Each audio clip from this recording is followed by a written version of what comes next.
WN, 14 tahun, warga Kelurahan Kelapa 7, dan Deki, 16 tahun, warga Desa Wonogiri, Kecamatan Kota Bumi Selatan, Lampung Utara, tertangkap basah oleh warga saat sedang melakukan pencurian di sebuah warung milik Edi. Warga yang menangkap kedua pelaku langsung mengamankan keduanya setelah sempat menghadiahi keduanya dengan bogeman. Aksi main hakim sendiri ini reda setelah warga mengetahui pelaku pencurian yang mereka keroyok masih berusia anak-anak dan masih berstatus sebagai pelajar SMP. Warga yang semakin kesal dengan salah satu tersangka yang tidak mau mengakui perbuatannya, lantas memanggil orang tua pelaku. Dalam aksinya, kedua remaja ini membobol warung yang disatroninya dengan modus merusak kunci gembok pintu warung dengan menggunakan batangan besi. Saat dipergoki mencuri, warga berhasil menemukan puluhan bungkus rokok dan tabung gas LPG dari tangan kedua remaja ini.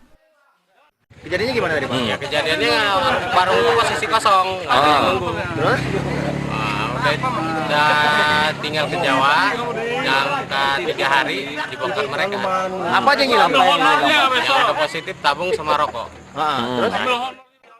Kedua tersangka ini sudah lama menjadi incaran polisi, sebab sejak 1 bulan terakhir sudah puluhan warga Kelurahan Kelapa 7 melapor karena kehilangan barang seperti kompor, tabung gas, sembako, dan pakaian yang sedang dijemur.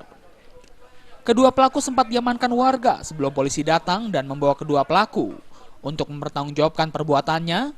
Kini pelaku masih menjalani pemeriksaan di Mapolres Lampung Utara, sementara teman pelaku yang berhasil kabur saat kepergok warga masih dalam pengejaran polisi. Dari Lampung, Romiko melaporkan.